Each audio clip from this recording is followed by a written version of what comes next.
Olá, queridos, um bom dia a todos. Que a paz do Senhor Jesus Cristo esteja sobre a sua vida. É uma alegria muito grande poder estar novamente com os irmãos aqui para compartilhar da poderosa palavra de Deus. E no dia de hoje, querido, primeiro vídeo oficial do ano de 2024, e eu tenho algo reservado da parte de Deus para a sua vida neste dia. Vamos estar lendo aqui no livro de Lucas, capítulo de número 15.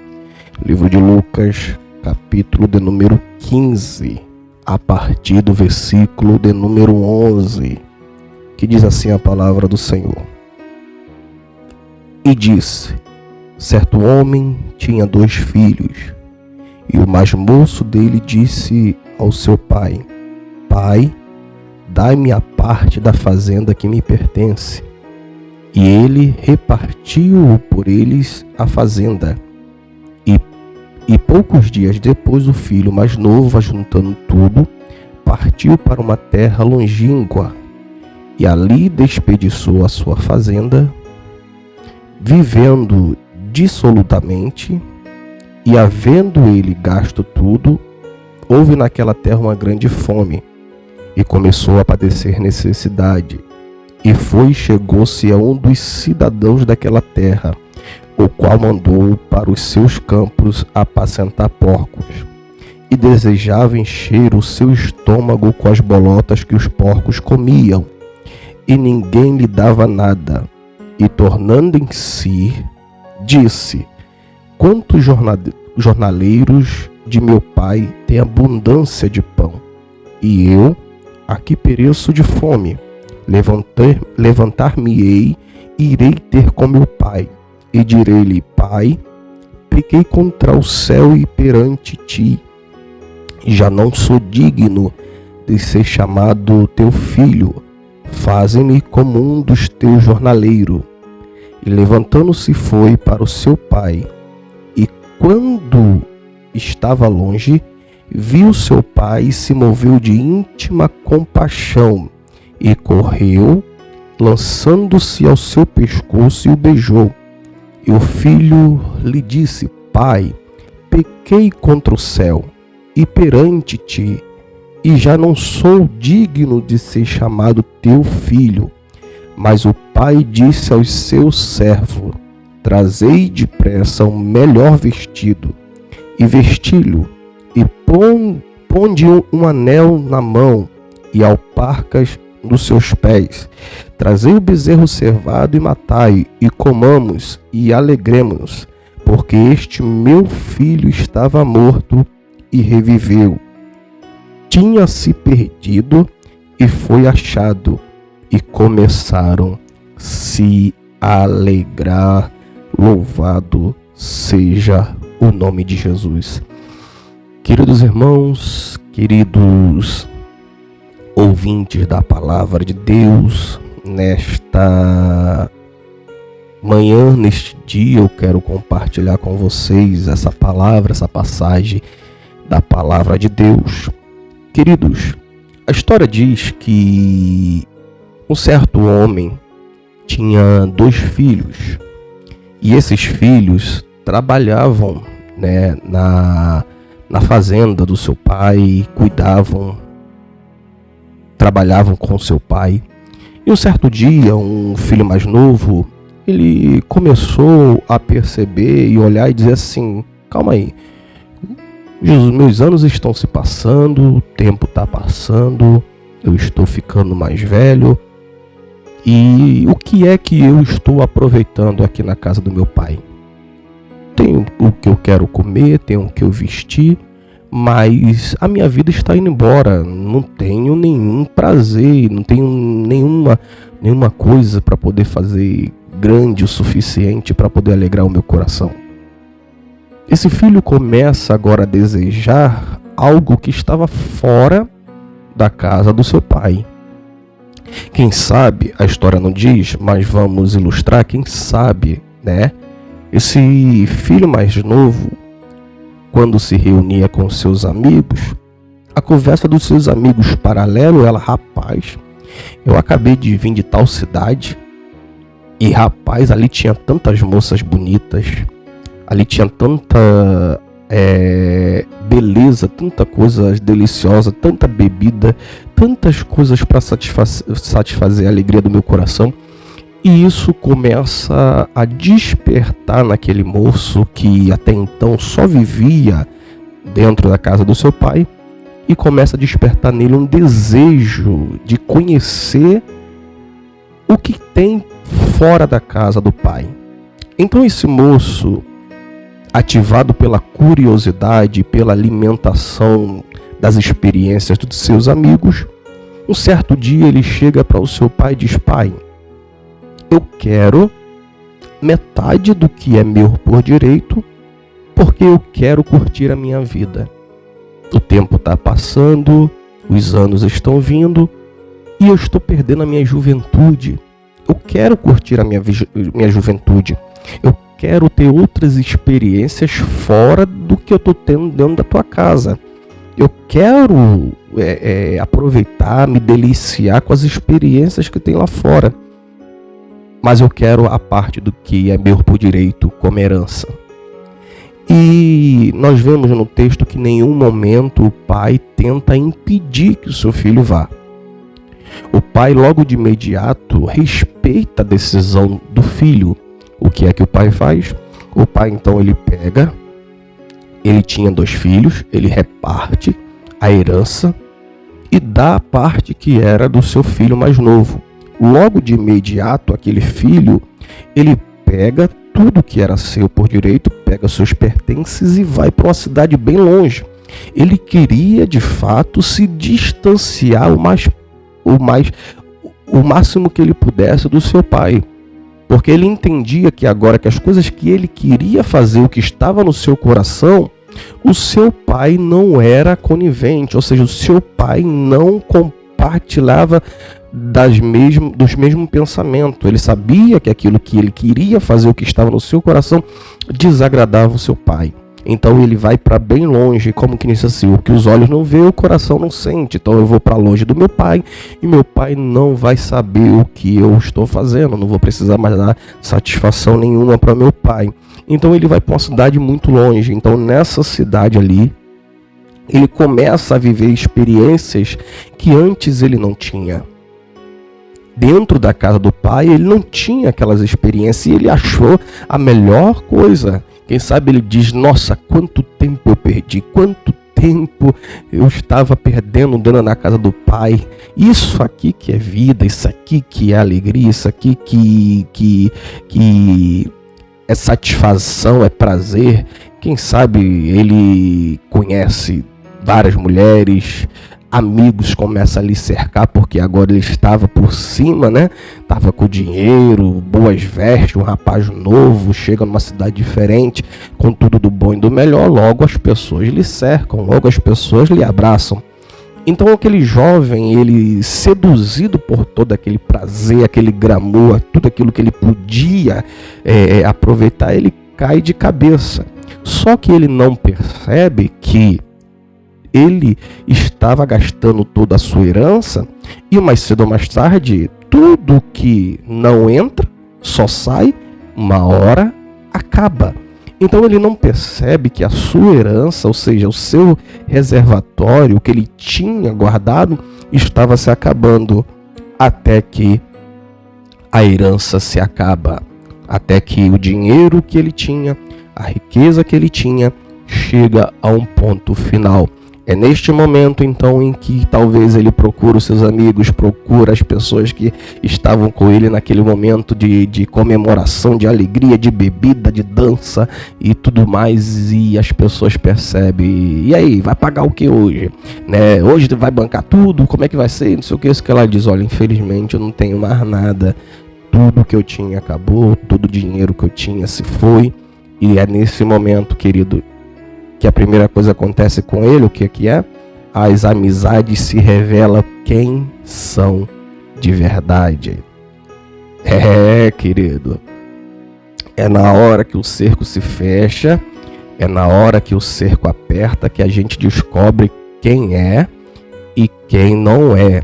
Às vezes, quando nós estamos por cima, como diz o ditado, por cima da carne seca, a gente não consegue perceber, né? A gente está tão inflamado por ter naquele momento que a gente, nossa, eu sou a melhor pessoa, todo mundo gosta de mim, todo mundo me quer perto, todo mundo me tem com os olhos bons, e a gente não percebe que na verdade não é por nós, mas é pelo aquilo que nós estamos proporcionando. Quando isso acaba, é o que aconteceu com esse jovem. Acabou o dinheiro, acabou o cara que banca as bebidas, acabou o cara que banca as mulheres, acabou o cara que ostenta.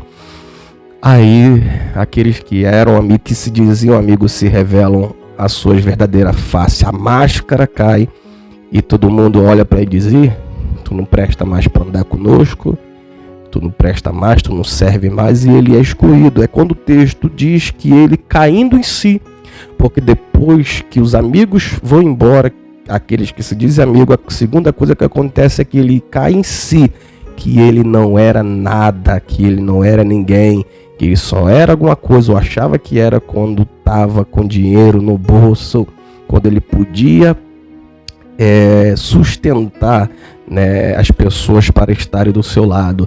Então é nesse momento, querido, em que ele cai em si, né, e ele está sozinho, está longe da casa do seu pai, tudo que ele tinha ele havia perdido. E o que é que acontece agora? Uma grande crise vem sobre aquela cidade. Querido, terceira coisa, quando a gente só pensa no dia de hoje, a gente não se preocupa com o dia de amanhã. Não, eu vou gastar agora, eu vou ostentar agora, eu sou o cara, eu estou por cima da carne seca. Quando o vento vem, quando os dias mal vêm, quando a crise vem, quando você não se prepara para esse dia, você é devorado. Então esse moço aqui agora, ele não tem os amigos, não tem ninguém para lhe ajudar naquele momento de crise. Todas as pessoas lhe abandonaram, ele caiu em si. Terceira coisa que acontece, a crise chegou. O camarada que estava por cima da carne seca agora estava se vendo num vendaval que ele mesmo provocou para a sua vida. Então o que a Bíblia diz? A Bíblia diz então que é neste momento em que ele chega para um dos homens da cidade e começa a pedir emprego. E o único emprego que aparece para ele é um emprego desprezível que ninguém queria, que era cuidar de porcos. Ele agora iria ter que ficar na lavagem, ter que ficar dentro do curral juntamente com os porcos. Quando a gente só enxerga o dia de hoje, quando a gente só se preocupa com o dia de hoje, quando a gente só acha que a gente está por cima de todas as coisas e não se preocupa com os dias de amanhã que virão, não nos preparamos, não reservamos, não cuidamos da nossa vida, infelizmente o fim de muitos será no meio dos porcos, no meio da lavagem. Infelizmente, querido, é a realidade de muitos nesse dia. As pessoas se preocupam somente com o dia de hoje. As pessoas dizem assim: eu não preciso de Deus. Ou até mesmo aqueles que são da igreja e dizem assim: eu vou dar um tempo, eu vou cuidar da minha vida, eu vou curtir um pouco. Eu vejo tantas pessoas que saem da igreja e voltam e nada lhe acontece. Eu estou muito tempo na igreja, eu vou lá fora só um pouquinho, sair com as mulheres, beber uma bebidinha, curtir um pouco, daqui a pouco eu volto, só quero ter uma experiência. Sou jovem ainda, eu vou ter tempo. Jesus não vai voltar agora, eu não vou morrer agora também. Eu cuido da minha saúde, eu não me alimento de coisas que não seja saudável, eu cuido da minha vida. Então não tem por que eu me preocupar com essas coisas agora. Jesus vai estar no mesmo lugar quando eu voltar. Então esse jovem agora, ele tinha esse mesmo pensamento. Era um rapaz jovem que queria curtir a vida, estava com o dinheiro no bolso, mas o dinheiro acabou, os amigos foram embora porque os amigos estavam apegados ao que ele tinha, não quem ele era. A crise chegou, porque quando você acha que está por cima de todas as coisas, você não pensa no dia de amanhã, você só pensa no dia de hoje. E o que é que quando a crise bate, ele não tem mais nada, está passando fome, está passando privação, passando dificuldade, vai procurar um emprego, e o emprego que vem para ele é um emprego de porcos, cuidar de porcos, porque tem um ditado que diz,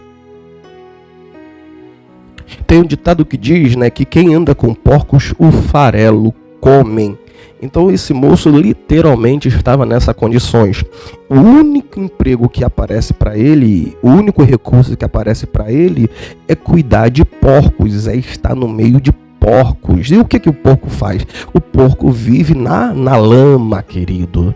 E o que sobrou para ele no final de tudo é o fundo da lama. Estar agora no meio dos porcos, no meio da lavagem, e a decadência dele era tão pior, que ele chegou a olhar, ele estava com tanta fome, que ele olhou para a comida dos porcos e achou deliciosas, porque quando nós estamos no fundo do poço, quando nós estamos no fundo, o que nos sobra é os porcos, e aquilo que era delicioso no início se torna alimento de porco. Querido, infelizmente tem muita gente que está comendo lavagem aí. Um dia já esteve na casa de Deus, um dia já esteve na presença de Deus, comendo do bom, do melhor, e disse assim: não, eu não quero mais isso aqui, eu quero outras experiências, eu quero ter outros tipos de banquete. Deus não te obriga a ficar na presença dele. Deixa eu dizer uma coisa para você. Você que está na igreja e que está com esse pensamento, Deus não vai te amarrar no banco. Você também que não quer aceitar a Jesus, que não quer seguir a Jesus, Deus não vai botar um raio sobre a sua cabeça para te matar, dizer você vai, porque senão te mata. Não. A Bíblia diz que não é nem por força e nem por violência, é pelo meu espírito. Se você não tiver verdadeiramente com o seu coração sincero com Deus, nada e nem ninguém pode te segurar na casa de Deus. Este moço foi, e o pai, mesmo triste, o coração rasgando, o pai disse: pode ir, eu não vou te impedir de ir, pode ir. E o filho foi. E agora ele está numa cidade estranha, ele agora está cuidando de porcos, desejando a comida daqueles animais. É quando ele cai na real. E eu digo algo aqui muito importante, querido. Se o homem não tiver humildade, se o homem não se humilhar diante de Deus, ele vai ficar na lama, vai ficar no chiqueiro e vai morrer com porcos. Porque não adianta as pessoas serem arrogantes. Tem muita gente que está no fundo do poço, mas é arrogante, é orgulhosa, não se humilha, não reconhece que precisa voltar para o caminho, que precisa entrar no caminho. E não adianta, querido, que se você não pedir socorro, Deus não vai te socorrer. Não adianta se você estiver no meio do mar, se afundando, se você disser assim: eu não vou pedir socorro porque eu estou com vergonha, você vai morrer, você vai se afogar. E só vai resgatar você depois de que você estiver boiando, morto. Você que está no fundo da lama, você que está no fundo do poço, peça socorro. Porque se você não pedir socorro, você vai morrer da maneira que você está. Esse moço, ele vendo a sua realidade, o que é que ele faz? Ele sai daquele momento, ele sai daquele chiqueiro e diz assim: calma aí, meu pai tem muitos empregados em casa. Eu sei que eu fiz muita besteira, mas eu vou voltar para a casa do pai. Estou com vergonha, estou humilhado, estou um trapo, estou um mendigo. Não tenho utilidade nenhuma para o pai. Mas eu vou voltar para a casa do pai e vou me humilhar a ele e dizer para ele: pai, eu pequei contra ti. Eu pequei contra os céus. Não sou digno nem de ser chamado teu filho. Mas ele decide, querido, na situação que ele estava, porque ele sabia que ele iria morrer, porque o mais fundo ele havia chegado, que é desejar a comida dos porcos. Então o que acontece? Esse moço pega o que ele tinha, o pouco que ele tinha de roupa, de trapos, e vai em direção à sua casa. É quando o texto diz que muito longe ainda o seu pai lhe avista. Isso é muito maravilhoso, querido, porque eu imagino todos os dias o pai indo na janela da sua casa olhar para ver se o seu filho vinha. Olhava e dizia: ele não vem ainda. Todos os dias o pai ia na janela e dizia: ele não vem ainda. Mas naquele dia o pai olhou para a janela e de longe avistou o seu filho. E sem nenhum tipo de rancor, nenhum tipo de raiva do filho. O filho nem havia enxergado, porque a vergonha era tanta que o filho tinha, que ele não tinha nem coragem de olhar em direção para a casa do seu pai. Ele só olhava para baixo, de tão humilhado, de tão destruído moralmente ele estava.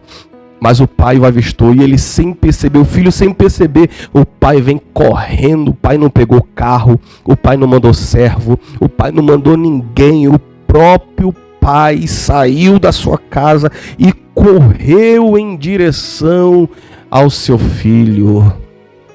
Querido, deixa eu abrir um parênteses aqui, rapidinho aqui. Alguns anos atrás, né, eu lembro que eu era bem pequeno, muito pequeno mesmo, muito pequeno. Para quem não sabe, a minha família, nós viemos do Nordeste, do estado de Alagoas. E meu pai, ele sempre trabalhou com construção civil. E algumas vezes, né, a gente vinha de Alagoas, vinha para o Rio, depois a gente voltava para Alagoas, depois vinha para o Rio de novo. Algumas vezes aconteceu. Eu lembro quando eu era muito pequeno, a gente fazia nosso trajeto de viagem de Alagoas para o Rio, de Rio para Alagoas, através dos ônibus. Naquela época era o ônibus chamado São Geraldo. Eu lembro que uma certa feita na rodoviária Novo Rio, lembrando muito claro que eu era bem pequeno, não sei o que aconteceu, meu pai estava comigo, com meu irmão no colo. Eu acho que eu tinha uns 3 anos na época, e meu pai se descuidou. E eu, como uma criança, comecei a andar e me perdi do meu pai. E assim, uma criança, comecei a andar na rodoviária, pouco que eu lembro na minha memória. Claro que meu pai lembra muito mais. Eu lembro que quando meu pai me encontrou, quando meu pai me viu, o meu pai, ele não me bateu, entendeu? Meu pai não gritou comigo. O que meu pai fez, irmão, que isso me marcou, mesmo sendo muito pequeno, meu pai correu, me abraçou. E foi, eu acho que a primeira vez que eu vi meu pai chorando copiosamente. Eu vi meu pai chorando muito, isso marcou muito. Eu lembro disso, meu pai chorando muito, porque ele me reencontrou. O que estava perdido foi reencontrado. Por que eu estou dizendo isso para você? Porque é a mesma atitude que esse pai teve. Esse pai não teve raiva do que o seu filho fez. Esse pai não teve raiva porque o seu filho pediu a herança antecipada, porque naquela época um filho só poderia receber, como hoje, né, receber uma herança enquanto o pai estava morto, né? O pai morreu, divide-se a herança. Quando o filho pede a herança por antecipação, é como se o filho estivesse dizendo assim: eu não me importo se você está vivo ou nada, ou vivo ou morto, eu quero a herança. Não me importa o Senhor, eu quero a herança. Aquele pai não leva em consideração nada da ingratidão, nada do que o seu filho fez. O pai simplesmente viu um filho que estava voltando para casa. O pai não olhou a sujeira, o pai não olhou se ele estava fedendo, o pai não olhou tudo. O pai olhou e viu: é meu filho, é o filho que eu amo, é o filho que eu criei, é o filho que eu desejei que voltasse para dentro de casa. Quando o pai avista o filho, ele sai correndo, passando por cima de pedra, passando por tudo. E antes que o filho perceba o seu pai pula no seu pescoço, lhe abraçando. Aleluia, louvado seja o nome do Senhor, querido. Só você que é pai, só você que é mãe, sabe que não existe amor maior do que o pai e o amor de mãe. Diz que o amor de mãe é ainda maior do que o amor de pai. Você sabe né, o que é um amor de um pai pelo filho e de uma mãe pelo filho, ao ponto de esquecer todo o mal que esse filho fez ao seu pai e sua mãe, mas o seu amor é maior. Então, querido, esse filho declara para o seu pai: pai, eu pequei contra o Senhor, não sou digno de ser chamado mais o teu filho. Me faz um dos teus servos, um dos teus escravos, dos teus serventes. Sabe o que é que aquele pai faz, querido?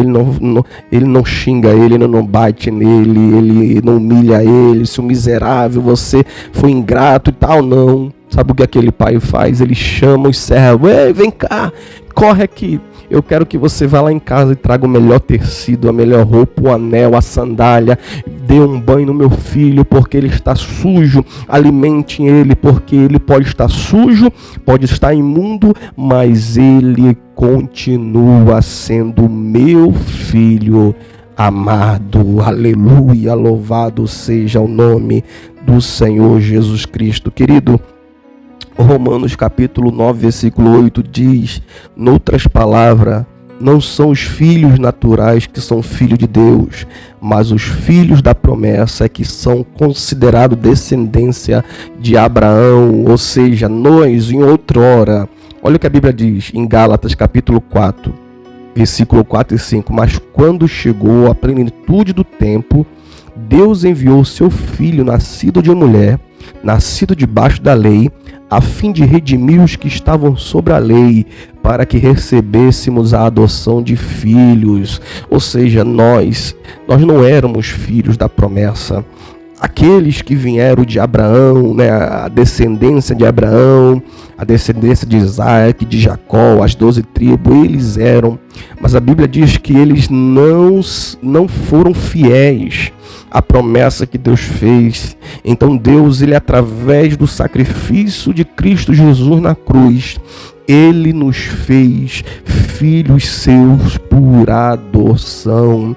Louvado seja o nome do Senhor Jesus Cristo. A Bíblia diz em João capítulo 1, versículo 12, versículo 13, contudo, aos que o receberam, aos que creram em seu nome, deu-os o direito de se tornarem filhos de Deus, os quais nasceram por descendência natural, nem pela vontade da carne, nem pela vontade de algum homem, mas nasceram de Deus. Ou seja, queridos irmãos, nós somos esse filho pródigo, nós somos esse filho que sai da presença de Deus, que faz tudo que não presta, mas que por causa do sacrifício de Jesus, nós fomos regenerados e fomos resgatados para a salvação do nosso Senhor Jesus Cristo. Querido, não há amor como o nosso Deus, não há amor como o nosso Pai. Imagine você que é pai. Você seria capaz de rejeitar o seu filho? Você seria capaz de entregar os seus filhos para serem mortos por causa de alguma coisa que ele fez de errado, que entristeceu você? Ou o amor que você tem pelo seu filho é maior do que qualquer tipo de chateação? Assim é Deus também conosco, querido. Deus, ele não olha pelo que nós fizemos, Deus não olha pelos erros que nós cometemos. Deus, ele nos se preocupa mais conosco, voltarmos para a sua presença. Então eu digo para você nessa manhã, nessa tarde ou nessa noite, no horário que você for ouvir essa mensagem, o Senhor Jesus está te aguardando. Vem novamente, porque Ele quer te abraçar como filho que você é. Mesmo que você esteja totalmente sujo, cheio de carrapicho, Ele te chama, volta novamente. O meu sangue, o meu sacrifício por você na cruz é para te resgatar novamente. E é isso que Deus nos faz, querido.